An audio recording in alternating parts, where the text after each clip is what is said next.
Okay, good evening. Good evening to all. இன்னைக்கு first செஷனில் நம்ம பார்த்துருந்தோம் என்ன பார்த்துருந்தோம் அப்படின்னா செல்ஃப் டிஸ்கவரிஸ் பற்றி பார்த்துருந்தோம். ஓகேங்களா? அதில் வந்து என்ன பார்த்துருந்தோம் அப்படின்னா அரிஸ்டாட்டிலை பற்றி பார்த்துருந்தோம். ராபர்ட் ஹூக் என்ன பண்ணியிருந்தாரு, ஹனிகோம்போட டிசைன் எங்கே கண்டுபிடிச்சாருன்னு பார்த்துருந்தோம். ஆண்டன் வான் லூஹனுக்கு வந்து லிவிங் செல் ரெயின் வாட்டர்லேருந்து பார்த்துருந்தாரு. அதுக்கப்புறம் செல் தியரி பார்த்துருந்தோம். செல் தியரியில் மொத்தமாக 3 பேர் வந்திருந்தாங்க, Dutrochet, Matthew Schleiden and Theodor Schwann. Robert Brown என்ன கண்டுபிடிச்சாருன்னு பார்த்துருந்தோம். ருடால்ஃப் விச்கோவ் என்னத்தை ஆட் பண்ணாருன்னு பார்த்துருந்தோம்.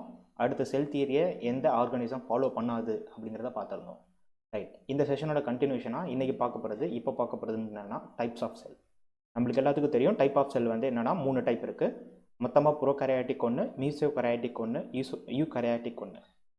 இதில் ப்ரோ அப்படிங்கிறது வந்து என்னது அப்படின்னா, நிறைய பேர் சொல்கிறது வந்து ப்ரோ அப்படிங்கிறது வந்து வெல் டிஃபைன்டுன்னு சொல்லுவாங்க. கிடையாது.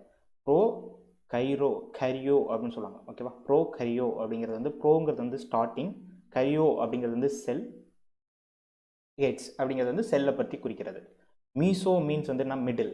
ஓகேங்களா? கரியோ அப்படிங்கிறது வந்து மறுபடியும் செல்லை பற்றி தான் சொல்கிறது. யூங்கிறது தான் என்னதுன்னா வெல் டிஃபைன்டு. ஓகேவா? அப்போ இருக்கிறதுலே வந்து ப்ரோ அப்படிங்கிறது வந்து ஸ்டார்டிங் ஸ்டேஜ் ஆஃப் செல், மீசோங்கிறது வந்து மிடில் ஸ்டேஜ் ஆஃப் செல், யூகரியோ அப்படிங்கிறது வந்து என்னென்னா வெல் டிஃபைன்டு செல். ஓகே, அப்போ செல் எப்படி சார் இருந்திருக்கு அப்படின்னா, ஃபஸ்ட்டு செல் வந்து ஃபார்ம் ஆன செல் எல்லாமே எப்படி இருந்திருக்கு அப்படின்னா வந்து ப்ரோகரியாட்டிக்ஸாக தான் இருந்திருக்கு. அடுத்து வந்து மீசோகரியோட்டிஸ் வந்து கரியோட்டிஸ் வந்து என்னதுன்னா மிடில், அதாவது இந்த ப்ரோகரியாட்டிக்லேருந்து வளர்ந்த ஒரு செல் வந்து என்னதுன்னா மீசோகரியோட்டிஸ். ஓகே, அடுத்து வந்து யூகரியோட்டிஸ் வந்து என்னதுன்னா இதுக்கு அடுத்து வெல் டிஃபைன்ட், அதாவது இப்போ இருக்கிற மங்கிலேருந்து நம்ம சாப்பிட்ற பனானாலேருந்து பார்க்குற லீஃப்லேருந்து எல்லாமே என்னதுன்னா யூகரியோட்டிக்ஸ் தான். Okay, right. ப்ரோகரியோட்டிக்ஸில் வந்து என்னென்ன சார் இருந்துச்சு அப்படின்னு பார்த்தோம்னா, ப்ரோகரியோட்டிக்ஸ்ங்கிறது வந்து ரொம்ப ப்ரிமிட்டிவ் நியூக்ளியஸாக தான் இருந்துச்சு. இதில் வந்து டிஃபைன் பண்ணி சொல்கிற அளவுக்கு பெருசாக இதோட பாடி ஸ்ட்ரக்சர் எதுவுமே கிடையாது. ஸோ முன்னாடி சொன்ன மாதிரி ப்ரோங்கிறது வந்து ப்ரிமிட்டிவ், கரியோன் அப்படிங்கிறது வந்து நியூக்ளியஸ். ஓகேவா? ஸோ ரொம்ப வெல் டிஃபைன்ட் இல்லாமல் சிங்கிள் செல்லாக இருக்கிற எல்லாமே எதில் வந்துடும் அப்படின்னா ப்ரோகரியாட்டிக்கில் வந்துடும். ரைட். அதே மாதிரி வந்து பார்த்தோம்னா இதில் டிஎன்ஏ இருக்கும். கண்டிப்பாக ஒரு உயிரினம் இருக்குது அப்படின்னா அந்த உயிரினத்தில் கண்டிப்பாக டிஎன்ஏ அப்படிங்கிற ஒரு விஷயம் இல்லாமல் இருக்காது. ஸோ அந்த டிஎன்ஏங்கிறது தான் என்னதுன்னா அதோட நியூக்ளியர் ஜெனட்டிக் மெட்டீரியலாகவும் இருக்கும். ரைட். இந்த டிஎன்ஏல என்ன சார் இருக்காது அப்படின்னா ஹிஸ்டோன் புரோட்டீன் அப்படிங்கிற ஒரு விஷயம் இருக்காது. சரி சார், அப்போ இந்த டிஎன்ஏவுக்கும் ஹிஸ்டோன் புரோட்டீனுக்கும் என்ன சார் சம்பந்தம் அப்படின்னு பார்த்தோம்னா, ஸோ ஹிஸ்டோன் புரோட்டீன் எங்கெங்கெல்லாம் இருக்கோ அங்கே வந்து பார்த்தோம்னா டிஎன்ஏ வந்து வெல் ஸ்ட்ரக்சர்டாக இருக்கும், பார்க்குறதுக்கு தெரியும். இந்த டிஎன்ஏ ஹிஸ்டோன் புரோட்டீன் இல்லாமல் இருந்துச்சு அப்படின்னா டிஎன்ஏவோட ஸ்ட்ரக்சர் நம்மளுக்கு தெரியாது, எங்கே டிஎன்ஏ இருக்குங்கிறது தெரியவே தெரியாது. ஸோ இது எல்லாமே என்னதுன்னா ப்ரிமிட்டிவாக இருக்கிறதுனால, ஹிஸ்டோன் புரோட்டீன் இல்லாதனால அந்த விஷயத்தை என்ன சொல்லுவாங்கன்னா ட்ரூ நியூக்ளியஸ் இல்லை அப்படின்னு சொல்லுவாங்க. அதாவது நியூக்ளியஸ் இருக்கும், நியூக்ளியஸ் எங்கே இருக்குன்னு தெரியாது. ஸோ இந்த மாதிரி விஷயங்கள் இருக்கிறதுனால இது வந்து என்ன ப்ரோகரியோட்டிஸ் அப்படின்னு சொல்லிட்டு இருந்தாங்க. ஸோ இந்த மாதிரியான ப்ரோகரியாட்டிக் செல் டைப்ஸ்க்கு வந்து எக்ஸாம்பிள்ஸ் என்ன சார் அப்படின்னு பார்த்தோம்னா bacteria, blue green algae, mycoplasma, okay, so spirochete. Okay, so இது எல்லாமே வந்து என்னதுன்னா ப்ரோகரியாட்டிக்கோட பெஸ்ட் எக்ஸாம்பிள்ஸ். நம்மளுக்கு தெரியும், நம்ம பார்க்குற நிறைய மேக்ஸிமம் கேள்விப்படுற பாக்டீரியாஸ் எல்லாமே வந்து என்னதுன்னா ப்ரோகரியாட்டிக்கில் இருக்கிற முக்கியமான விஷயங்கள் தான். சரியா? ரைட். அடுத்து வந்து பார்க்க போகிறது வந்து மீசோகரியாட்டிக்.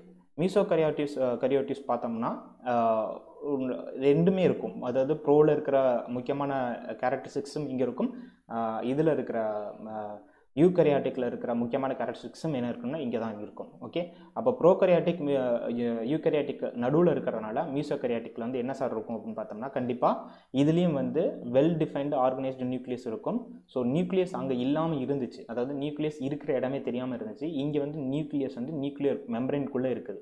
ஸோ அதே மாதிரி வந்து என்னென்னா டிஎன்ஏ நல்லா வளர்ந்துருக்கா சார்னு பார்த்தோம்னா வளர்ந்துருக்கு, ஆனால் வந்து இங்கேயும் ஹிஸ்டோன் ப்ரோட்டீன் இல்லை. அப்போ ஹிஸ்டோன் ப்ரோட்டீன் இல்லாதனால என்னால் வந்து என்ன பண்ண முடியாது, இங்கே செல்லில் இருக்கிற டிஎன்ஏவை டிஃபைன் பண்ணி சொல்ல முடியாது. சரிங்களா? ரைட். அப்போ மீசோகரியாட்டிக்கோட பெஸ்ட் எக்ஸாம்பிள் என்னென்னா இங்கே இருக்குது பார்த்தீங்களா, இந்த உயிரினம் தான். இதோட பேர் வந்து என்ன சொல்லுவாங்கன்னா நாக்டியூலுக்கா அப்படின்னு சொல்லுவாங்க. ஓகே, நாக்டியூலுக்கா அப்படின்னு சொல்லுவாங்க. ஆல்ரெடி வந்து இன்னொன்று வந்து என்னென்னா பைட்டோபிளாங்டன் நம்மளுக்கு தெரியும், மீன் சாப்பிட்றது. ஓகேவா? ஸோ சின்ன சின்ன மீன்கள் சாப்பிட்றது வந்து என்னென்னா பைட்டோபிளாங்டனை தான் சாப்பிடும். இது வந்து எங்கே பார்க்க முடியும் அப்படின்னா இது வந்து டிசைன் கிடையாது. இந்த சீல இருக்குது பார்த்தீங்களா, இதெல்லாம் டிசைன் கிடையாது. ஆக்சுவலாக அது வந்து என்னென்னா தண்ணியில் இருக்கும், கடல் தண்ணியில் இருக்கும். எப்போ வந்து அதிர்வுகள் இருக்கோ அப்போ வந்து என்ன பண்ணால் அதோட உடம்புல இருந்து ஒளிகளை வெளியேற்றும். அப்படி வெளியேற்றப்போ இந்த மாதிரி என்ன இருக்குன்னா ஒரு மாதிரி ஒரு மாதிரி லைட்டிங் டிசைன் மாதிரி இருக்கும். நம்ம ஊரில் சீரியல் லைட்லாம் போட்டிருப்பாங்களா, ஸோ அந்த மாதிரியான டிசைனில் தெரியும். ஸோ அது வந்து மீசோகரியாட்டிக் வந்து பெஸ்ட் எக்ஸாம்பிள். ரைட்டா? ரைட். அடுத்து வந்து செல் டைப் தேர்டு டைப் என்ன பார்க்க போகிறோம்னா யூகரியோட்டிஸ் பார்க்க போகிறோம். யூகரியோட்டிஸ்ங்கிறது வந்து ப்ரோகரியாட்டிக்கில் செல்லுங்கிறது என்னன்னு தெரியல, அதில் இருக்கிற ஆர்ஜினல்ஸ் எல்லாம் வெல் டிஃபைன்டாக இல்லை. நியூக்ளியஸ் வந்து ஹிஸ்டோன் ப்ரோட்டீன் இல்லை. அடுத்து வந்து மீசோகரியாட்டிக் வரப்போ செல்லெல்லாம் கொஞ்சம் வளர்ந்துருந்துச்சு. டிஎன்ஏ வந்து எங்கே இருக்குன்னா மெம்பரின்குள்ளே இருந்துச்சு. ஆனால் டிஎன்ஏவும் வந்து என்னத்தான ஃபார்ம் ஆகலைன்னா ஹிஸ்டோன் ப்ரோட்டீனால் ஃபார்ம் ஆகலை. அதனால் வந்து டிஎன்ஏ எங்கே இருக்குன்னு தெரியாது. யூகரியாட்டிக்கில் வரப்போ யூகரியாட்டிக்கில் எல்லாமே வந்து எப்படி இருக்கும்னா வெல் டிஃபைன்டாக இருக்கும். டிஎன்ஏ எங்கே இருக்குன்னு தெரியும். ஹிஸ்டோன் ப்ரோட்டீன் வச்சு தான் ஃபார்ம் ஆகிருக்கும். ஸோ குரோமோசோம்ஸால் எங்கே இருக்குன்னு தெரியும். அதே மாதிரி வந்து என்ன இருக்கும்னா நிறையா மெம்பரைன்ஸ், அதாவது மெம்பரைன்ஸ் மீன்ஸ் பாதுகாப்பாக இருக்கும். உள்ளே இருக்கிற ஆர்ஜினல்ஸ் எல்லாமே வந்து தெளிவாக தெரியும். ரைட்டா?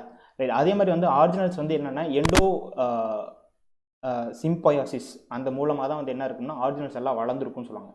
சரி, உங்களுக்கு என்னென்னு தெரியும்னா எண்டோ அப்படிங்கிறது வந்து உள்ளுக்குள்ளே, சிம்பயாசிஸ்ங்கிறது வந்து ஒன்றை சார்ந்து ஒன்றை வாழ்கிறது, அதான் சிம்பயாட்டிக் அப்படின்னு சொல்லுவாங்க. சரிங்களா? அப்போது மனுஷனுக்கும் வேறு எதுக்கும் வந்து சிம்பயாட்டிக்னு பார்க்குறோம்னா ஸோ மனுஷனு கூட எடுத்துக்கணும். சிம்பயாட்டிக்கில் பெஸ்ட் எக்ஸாம்பிள் வந்து எதுனா கொக்கு வந்து எரும மாட்டு மேலே உட்காந்துருக்குது. ஓகேங்களா? தட் மீன்ஸ் என்னன்னா எரும மாடு மேலே இருக்கிற உண்ணிகளை வந்து சாப்பிட்றதுக்கு கொக்கு வரும். ஓகேங்களா? ஸோ எரும மாடு வந்து அதனால் வந்து அந்த உண்ணிகள் வந்து எடுக்கிறதுனால கொக்குக்கும் எரும மாடுக்கும் இருக்கிறது வந்து என்னென்னா சிம்பயாட்டிக் ரிலேஷன் சொல்லுவாங்க. சரிங்களா?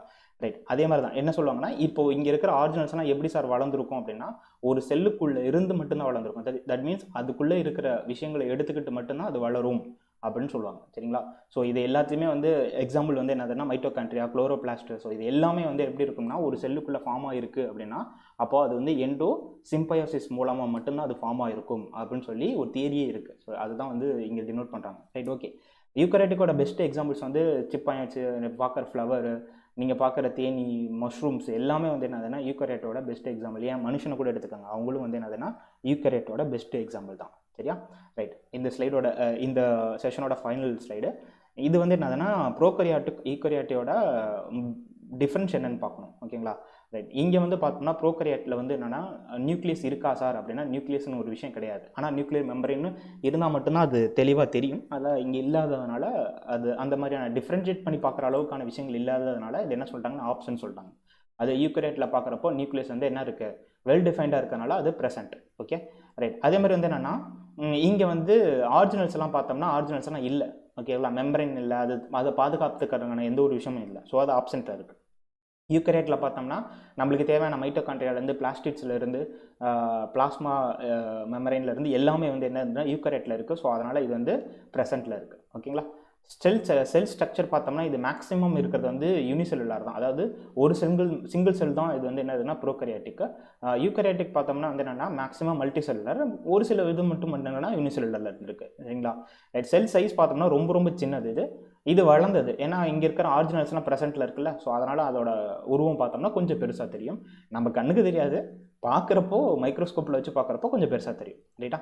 அடுத்து காம்ப்ளெக்சிட்டி பார்த்தோம்னா ரொம்ப சிம்பிளர். அதாவது வந்து உள்ளே இருக்கிற ஆர்ஜினல்ஸ் எல்லாமே சின்னதாக தானே இருக்கும். அதனால் பார்க்குறப்பே தெரிஞ்சிடும். காம்ப்ளெக்சிட்டி வந்து பெருசாக எடுத்துருக்காது. ஆனால் இதில் வந்து எல்லாமே வந்து ப்ரெசென்ட்டில் இருக்கிறனால மோர் காம்ப்ளெக்ஸாக இருக்கும்.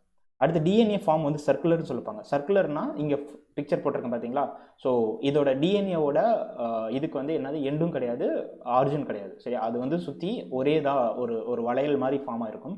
இது வந்து சர்க்குலராக இருக்கும். இந்த மாதிரி சர்க்குலராக இருக்கிறதுல என்ன சார் காரணம் அப்படின்னா குரோமோசோம்ஸ் வந்து என்னால் தெளிவாக பிரித்து பார்க்க முடியாது. ஸோ குரோமோசோம்ஸ் இருந்தால் மட்டும்தான் ஜெனட்டிக் மெட்டீரியல், அதாவது தெளிவாக இருந்தால் மட்டும்தான் ஜெனட்டிக் வந்து ஒரு இடத்துலேருந்து இன்னொரு இடத்துக்கு ஃபார்ம் ஆகும். ரைட்டா? இப்போ நம்ம அம்மா மாதிரியும் அப்பா மாதிரியும் நம்ம இருக்கிறோம்னா அதுக்கு காரணம் வந்து என்னதுன்னா குரோமோசோம் தான். சரியா? ரைட். அதே யூகரியாட்டிக்கில் பார்த்தோம்னா இது வந்து லீனியராக இருக்கும். அப்போது எனக்கு வந்து ரெண்டு ஹேண்ட் வந்து என்ன இருக்குன்னா போத் சைடு வந்து ப்ரெசென்ட்டில் இருக்கும். இப்படி ப்ரெசென்ட்டில் இருந்துச்சுன்னா அது வந்து லீனியர் டிஎன்ஏன்னு சொல்லுவாங்க. அப்போ லீனியர் டிஎன்ஏ இருக்குது அப்படின்னா என்னால் குரோமோசோம் வந்து பிரித்து பார்க்க முடியும். அப்போ குரோமோசோம் வந்துச்சு அப்படின்னா அடுத்தடுத்த ஜென்ரேஷனுக்கு என்னால் என்ன பண்ண முடியும், ஜெனட்டிக் மெட்டீரியலை வந்து கடத்தி எடுத்துகிட்டு போக முடியும். ரைட்டா? இதோட பெஸ்ட் எக்ஸாம்பிள் வந்து என்னதுன்னா பாக்டீரியா. இதோட பெஸ்ட் எக்ஸாம்பிள் இப்போ நம்ம பார்க்குற அனிமல்ஸ்லேருந்து பிளான்ட்ஸ்லேருந்து ஃபங்கஸ் எல்லாமே வந்து என்னென்னா பெஸ்ட் எக்ஸாம்பிள்ஸ் தான். ஸோ ஓகே, இந்த செஷன் வந்து உங்களுக்கு ரொம்ப யூஸ்ஃபுல்லாக இருக்கும்னு நினைக்கிறேன். அதே மாதிரி வந்து ஏதாவது டவுட் இருக்குது அப்படின்னா கமெண்ட் செஷனில் போட்டுருங்க. ஸோ அந்த கமெண்ட் செஷனில் போட்டுருங்க. கமெண்ட் செஷனில் இருக்கிறப்போ நம்ம பார்த்துக்கலாம். சரி, இதோட செஷன் எண்ட் பண்ணிக்கலாம். தேங்க்யூ.